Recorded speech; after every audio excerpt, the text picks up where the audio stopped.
Usapang totoo, walang preno. You under Vlogcaster, real talk lang, walang plastikan. Magandang araw mga ka-Wonder, welcome back sa ating YouTube channel, Wonder Vlogcaster po. Magandang gabi. Kanina mga ka-Wonder, ay nagkaroon ng pagdinig. Bagamat mga walang witness na ipe-present, nandyan po yung magkabilang panig, yung depensa at ang prosecution team. Ito po yung ika-anim, ng hearing dyan sa Senado. At ang pinag-usapan dyan ay yung betrayal of public trust at itong culpable violation of the Constitution. Day 6, ito yung pag-uusapan dyan at itutuloy ito sa Lunes. At kanina, medyo mahaba kahit papano, pero maaga naman din natapos. Pero may pag-uusapan tayong mga ka-Wonder. Ito'y tungkol dun sa palitan ni Chel Jokno at saka ni Powa. Na parehas mahinahon yung dalawa. Pero kasi may mga sinasabi rito ang depensa na tingnan natin kung siya ba ay kung ito ba ay rational, kung ito ba ay naayon sa Constitution o sa sarili nating mga pananaw, kahit na hindi yung halos naman yung iba sa atin hindi abogado.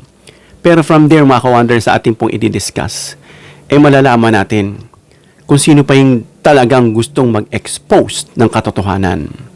Bago yan mga ka-Wonder, don't forget to subscribe to our YouTube channel, Wonder Vlogcaster. 100% libre po ang pag-subscribe. Kaya mga ka-Wonder, isubscribe nyo na po ang channel na ito. Pindutin nyo ang subscribe button, pindutin nyo yung bell icon at piliin ang all. Marami po salamat.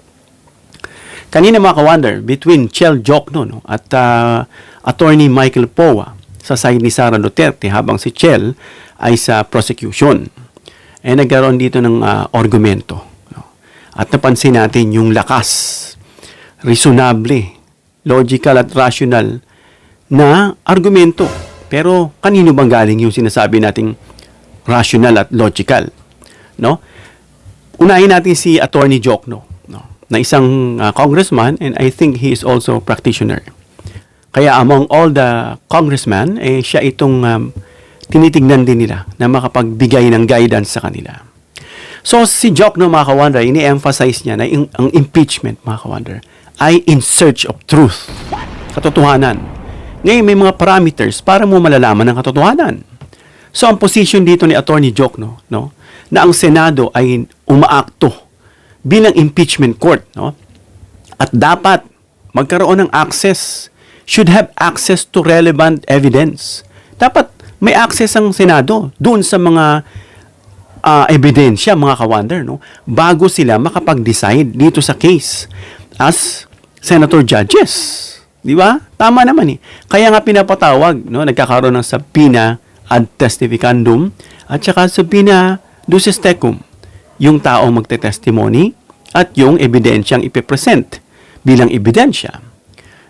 At ang paglilimit, mga ka-Wonder, ng access sa mga potensyal na relevant o may kinalaman o maugnayan na dokumento o witness, mga ka-Wonder, para maiprevent o mabigyan ang korte ng tamang pagkakataon para i-determine yung full facts.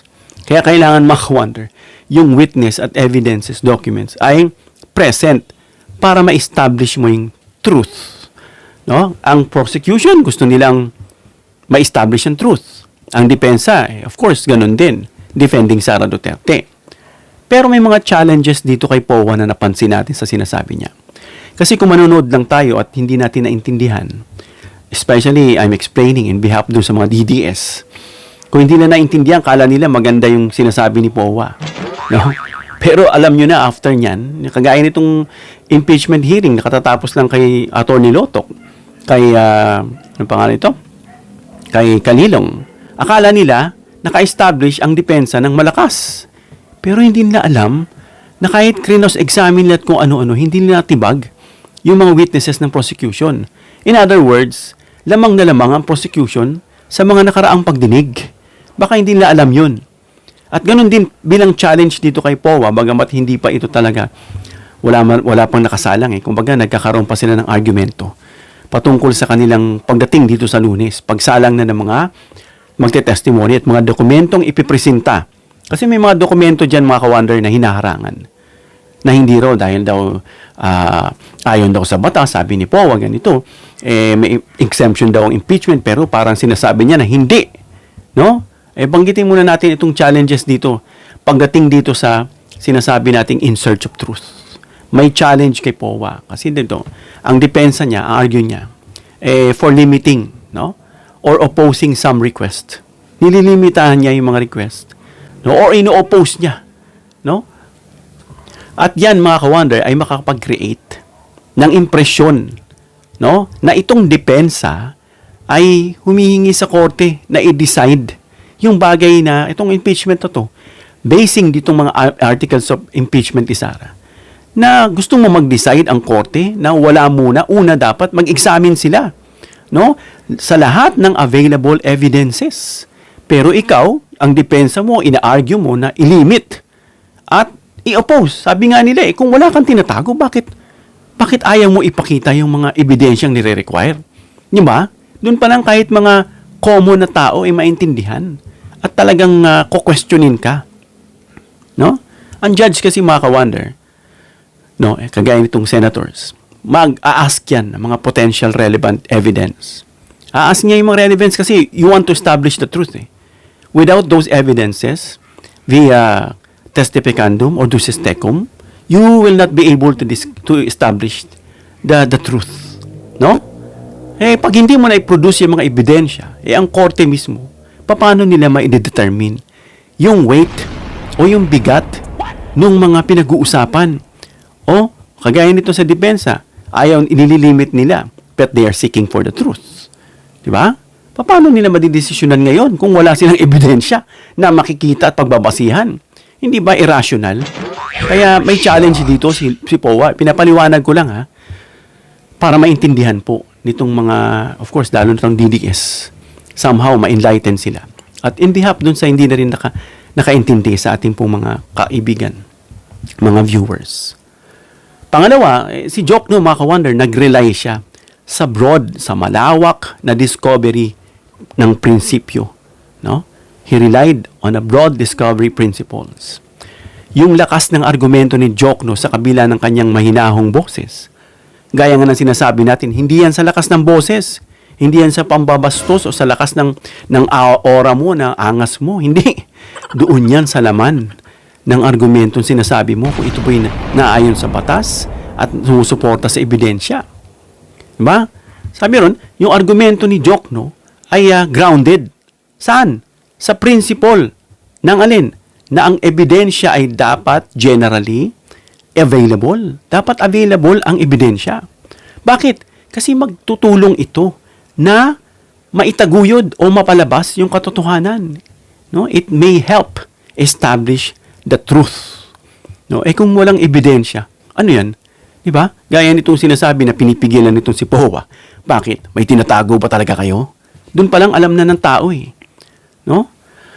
Imbis na yung makipag-argue na yung bawat requested na document, no?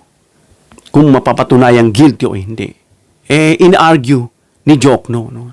Na ang korte dapat una i-allow yung mga ebidensya na ma-examine. At kung walang ebidensya, anong i-examine? Hindi ba nakakatawa? At challenge yan kay Powa, mga ka-wonder, no? Bilang depensa na he had to persuade the court na yung mga request nila ay legally unnecessary daw. Hindi raw yun kailangan. Overbroad, sabi niya. Kumbaga, lagpas na sa sapat na kailangan. Privileged or otherwise improper. Yun ang mga argumento niya rito. Na, of course, yung mga matatalinong abogado, litigation lawyers, mga analyst, mga professors dyan sa mga matataas na universidad, alam na agad kung sinasabi niya ay palusot, no? O acceptable. That is often, mga ka-wonder, more difficult position para kay Powa. Dahil, mga ka-wonder, it requires convincing the court, no? That obtaining the evidence itself is inappropriate.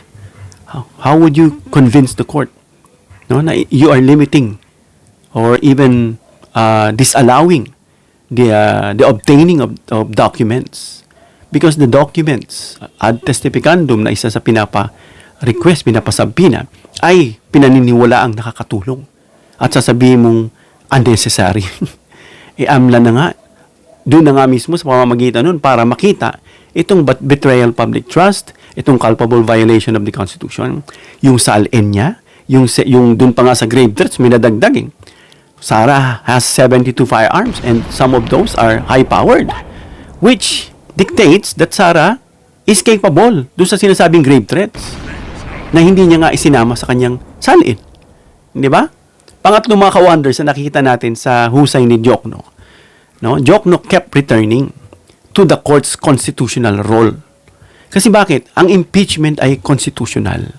Sabi daw ni Sheila Season, mulat daw mata nila na alam nila na ito ay tungkol sa Constitution. Pero humihingi raw sila ng fairness. Is that fair? That the prosecution is asking for the evidences and yet you are trying to suppress, trying to stop, and POA says improper, overbroad, etc. Diba? If you want the truth, and the truth is always measured, no? Dun sa scale, no? Not actually beyond, but reasonable na nakikita para ma-establish yung truth. No, mga ka-wonder? Kaya magtataka ka rito eh. No, laging nasa constitutional yung ano ni Diokno. No, the Senate constitutional duty is to fully hear the impeachment case. No? May duty ang Senado, constitutional nakasaad yan, at yan ay dinggin itong impeachment case. Kaya mga ka-wonder, decisions should be based on complete evidentiary records. Complete, no? Rather than assumptions.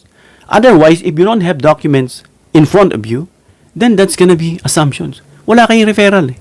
Wala kayong reference eh. Di ba? Kaya challenge ito kay POA mga ka-wonder. Sa depensa, nakapokus sila sa primarily dun sa procedural objections. Yun lang. Laging ganun ang nakikita na sa hirap ng kaso ni Sarah.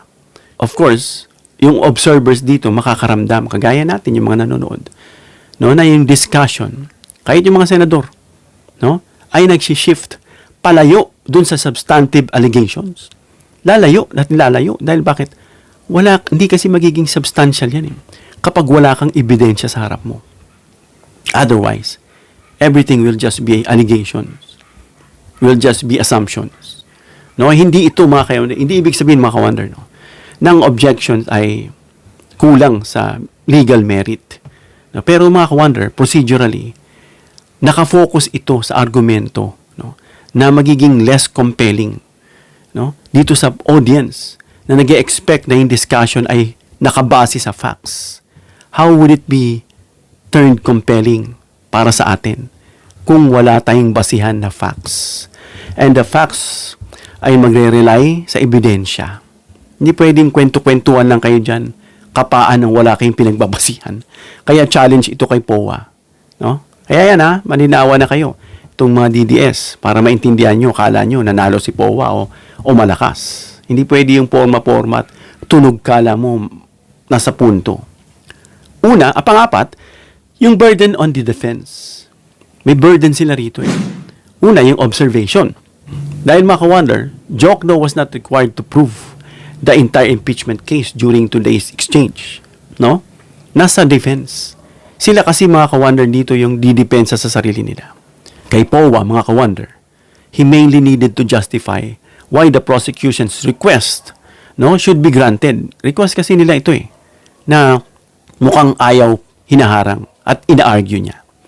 So challenge ito ulit kay POA. No? Kahit na sasabihin mong the burden is always on the hand or on the side or on the shoulder of the prosecution or of those who are accusing. No? But in this case, mga ka-wonder, pagdating sa burden nitong defense, no? Pagdating sa observation, wala naman dito si Diokno kailangan i-require na i-prove niya itong buong impeachment ngayong araw. Dahil dito, ang challenge kay POA is he had the more demanding task, no, of showing why those requests should be denied. Nasa kanya yung burden dito. At ipakikita niya sa korte na bakit yung mga request ng prosecution ay dapat i-deny ng korte. Bakit? Diba? under applicable rules. May mga rules dyan. Yan ba ay pasok sa rules? Ayun ba ay naayon sa Constitution? Na yung kay POA dito, mga ka-wonder, nakikita natin, which is often a narrower and more technical argument na kailangan niyang idepensa dun sa mga rules, yung mga applicable rules. At panglima, yung communication style. Si Jokno, mahinahon. Parehas naman sila ni POA. But pagdating kay Jokno, mga ka-wonder, marami naka-observe. Many observers viewed itong presentation ni Jokno na bagamat mahinahon, pero structured. Maayos. Naayon sa Constitution at nakasentro sa constitutional principles. Free name niya, sinasabi niya nga kung gusto natin ng katotohanan, dapat may ebidensya. So free name niya, mga ka-wonder, na ang issue rito ay transparency and accountability. Bakit gusto niyong isuppress at pigilan yung mga dokumento na nire-request? Diba? Ang usapin dito, transparency, show it to be transparent to the public. And then accountability as a public servant, second to the highest. Public office is a public trust. And then, yung accountability mo dyan, kung ikaw ay may pananagutan, bakit hindi mo harapin? Ito naman kay POA, yung presentation niya ay nakafocus more on procedural safeguards. Nag-iingat talaga. Parang may tinatago. At mga legal limitations. Nililimitahan niya. Paano ngayon may establish yung truth dito? Habang appropriate, mga ka-wonder, sa isang lawyer, na yung style, na it may resonate less with audience, na primarily, mga ka-wonder, interested kung whether yung allegation will be fully examined. Paano? Diba? Kung yung nakafocus ka lang doon sa procedural safeguards at legal limitations. Bilang appropriate lawyer, of course, alam mo na yung mga audience ay nag-aantay na ma-prove nyo yung katotohanan, na ma-examine nyo ng maayos para mag-lead sa truth. Kaya mga points dito, mga ka-wonder, na critics, na sinasabi nitong si POA, POA's argument, ay less persuasive. Hindi ito nakakahimok. Hindi ba nakakainganyo? Then again, mga ka-wonder, these are critics of arguments, not findings that they were legally incorrect. Yung obligation niya, mga ka-wonder, dito ay nakikita, it could be seen as emphasizing procedural limits. Ini-emphasize niya, parang dine-demonstrate niya yung paglilimit sa procedure kaysa interest ng Senado, na ma-obtain yung complete factual record. Anong ipipresenta mo? Sa mga cross-examination, they always rely on the evidences. Diba? If requested evidence is relevant and lawfully obtainable, then arguing against its production can appear less persuasive. Kung ito naman ay naaayon sa batas na pwedeng makuha. Kaya yung pag-argue rito sa pag-produce nun ay magmumukhang less persuasive. Hindi mo mahihimok yung korte kung ito naman ay pwede naman pala makuha legally at naaayon sa batas. Na ito'y mayroong malinaw na legal basis, na isang pribilehiyo o irrelevance. Diba? Pwedeng ipagkaloob ba yan o hindi? Kung yan ay nakikita ng korte na pwede, bakit nilimitahan mo? Except, of course, if you are trying to make things, beyond dun sa gustong makita ng mga senador. Yung procedural objections, mga ka-wonder, alone. Ito lang, procedural objection, mga ka-wonder, ay hindi ito nagre-rebut ng underlying allegations. Ina-address nito, mga ka-wonder, kung paano yung kaso ay mag-proceed imbis na whether the allegations are true. Diba? So, ang legal perspective, mga ka-wonder, is one reason legal commentators from Jokno's presentation persuasive is that courts and impeachment tribunals generally prefer to resolve close questions about evidence by allowing potentially relevant material to be considered, leaving its ultimate weight to the tribunal. Kaya kailangan, importante mga ka-wonder, ma-persuade mo yung korte. No? At yung itong impeachment tribunal, itong Senado, na sila yung magre-resolve dyan, no, ng mga katanungan. Kasi magde-decision sila no? Tungkol sa ebidensya na mag-aalaw sa kanila mga ka-wonder. Doon sa access nila sa mga relevant material na pwede nila ma-consider at may iwan doon yung bigat, yung sinasabing ultimate weight, no? Doon sa tribunal. At the same time mga ka-wonder, yung depensa, entitled din sila mga ka-wonder na i-challenge itong mga sabina, no? Itong sinasabing request, no? Or evidentiary request on recognized legal grounds. Kung yan ba ay naayon sa batas, kagaya nitong inargue ni POA. Ganun pa man mga ka-wonder, itong ino-object ni POA, no, bigyan natin ng benefit of the doubt, no, para maging at least fair tayo.